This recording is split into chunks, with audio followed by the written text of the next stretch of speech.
তৃতীয় বিশ্বযুদ্ধ নামটা শুনলেই যেন গা শিউড়ে ওঠে।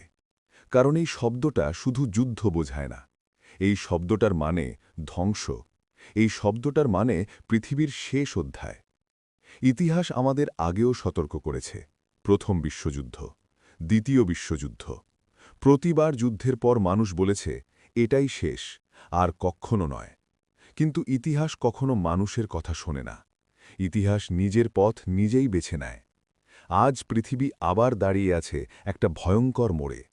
একদিকে আছে ইউনাইটেড স্টেটস অব আমেরিকা, পৃথিবীর সবচেয়ে শক্তিশালী সামরিক শক্তি। আর অন্যদিকে আছে চায়না, সবচেয়ে দ্রুত বেড়ে ওঠা সুপার পাওয়ার। এই দুই শক্তি যদি মুখোমুখি দাঁড়ায়, তাহলে সেটা আর কোনো আঞ্চলিক যুদ্ধ থাকবে না। এটা হবে তৃতীয় বিশ্বযুদ্ধ। ভাবুন একবার, একদিন সকালে ঘুম থেকে উঠে দেখলেন ফোনে নেটওয়ার্ক নেই, ইন্টারনেট বন্ধ, ব্যাংক কাজ করছে না, আকাশে যুদ্ধবিমান, নিউজে একটাই হেডলাইন, ওয়ার হ্যাজ স্টার্টেড। এই যুদ্ধ শুরু হলে কেউ নিরাপদ থাকবে না। এই যুদ্ধ হঠাৎ করে শুরু হবে না। এটা কোনো এক রাতের সিদ্ধান্ত না। এই যুদ্ধের বীজ বহু বছর আগেই বোনা হয়েছে। একটা ছোট্ট দ্বীপ, নাম তাইওয়ান। চীনের কাছে তাইওয়ান মানে নিজের শরীরের একটা অংশ, আর আমেরিকার কাছে তাইওয়ান মানে একটা স্বাধীন দেশ। এই একটা দ্বীপকে ঘিরেই দুই পরাশক্তি ধীরে ধীরে যুদ্ধের দিকে এগিয়ে যাচ্ছে। তারপর আসে সাউথ চায়না সি। এই সমুদ্র শুধু পানি না, এই সমুদ্রের বুক দিয়েই যায় পৃথিবীর প্রায় 1/3 বাণিজ্য। যে এই সমুদ্র নিয়ন্ত্রণ করবে, সে নিয়ন্ত্রণ করবে বিশ্ব অর্থনীতি। চীন দখল চায়, আমেরিকা বাধা দেয়, আর সেখান থেকেই উত্তেজনা। তারপর শুরু হয় আরেক যুদ্ধ, যেটা গুলি দিয়ে না, যেটা ট্যাঙ্ক দিয়ে না। এই যুদ্ধ প্রযুক্তির। Chip, artificial intelligence, satellite, super computer. যে দেশ এগুলো নিয়ন্ত্রণ করবে, সে ভবিষ্যৎ নিয়ন্ত্রণ করবে। আর ভবিষ্যৎ নিয়ন্ত্রণ করার লড়াইয়ে দুজন রাজা একসাথে থাকতে পারে না। যুদ্ধ শুরু হলে প্রথম ধাক্কা আসবে মাটিতে।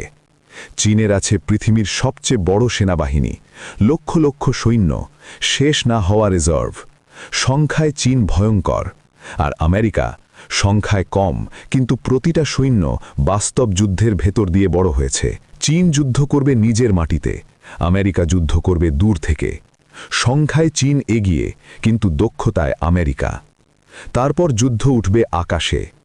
আধুনিক যুদ্ধে আকাশ দখল মানেই অর্ধেক যুদ্ধ জেতা। আমেরিকার আকাশ মানে অদৃশ্য মৃত্যু। F-22, F-35, B-2 স্পিরিট, এই প্লেনগুলো রাডারেও ধরা পড়ে না।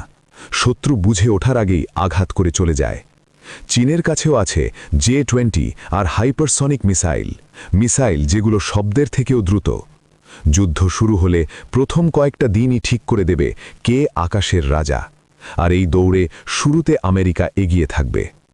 এরপর যুদ্ধ নামবে সমুদ্রে। এই যুদ্ধের আসল ময়দান হবে প্যাসিফিক ওশান। আমেরিকার আছে এয়ারক্রাফট ক্যারিয়ার, ভাসমান শহর। একটা ক্যারিয়ার মানে হাজার হাজার সৈন্য, ডজন ডজন যুদ্ধবিমান, একটা সম্পূর্ণ যুদ্ধক্ষেত্র। চীনেরও জবাব আছে, ক্যারিয়ার কিলার মিসাইল। একটা মিসাইল, একটা ক্যারিয়ার শেষ।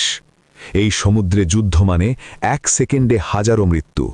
প্যাসিফিক ওশান আর শান্ত থাকবে না, এটা হয়ে উঠবে কবরস্থান। কিন্তু এই যুদ্ধের সবচেয়ে ভয়ঙ্কর অংশটা তুমি চোখে দেখবে না। একদিন হঠাৎ বিদ্যুৎ নেই, ইন্টারনেট নেই, ব্যাংক বন্ধ, জিপিএস কাজ করছে না। কারণ যুদ্ধ চলছে সাইবার স্পেস আর স্পেসে। স্যাটেলাইট ধ্বংস হচ্ছে, ডেটা মুছে যাচ্ছে, পুরো দেশ অন্ধকারে ডুবে যাচ্ছে।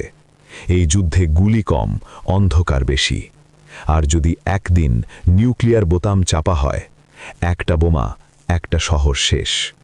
একটার পর একটা বোমা পড়লে সূর্য ঢেকে যাবে ধোঁয়ায়, তাপমাত্রা কমে যাবে, ফসল হবে না, দুর্ভিক্ষ শুরু হবে। এটাই নিউক্লিয়ার উইন্টার। এখানে আর যুদ্ধ থাকবে না, থাকবে শুধু বেঁচে থাকার লড়াই। শেষ প্রশ্নটা তাই খুব সহজ, এই যুদ্ধে কে জিতবে? উত্তরটা খুব কঠিন। এই যুদ্ধে কেউ জিতবে না। আমেরিকা জিতলেও পৃথিবী হারবে, চীন জিতলেও মানুষ হারবে। তৃতীয় বিশ্বযুদ্ধ মানে মানুষের নিজের হাতেই নিজের শেষ। এটাই সবচেয়ে ভয়ঙ্কর সত্য।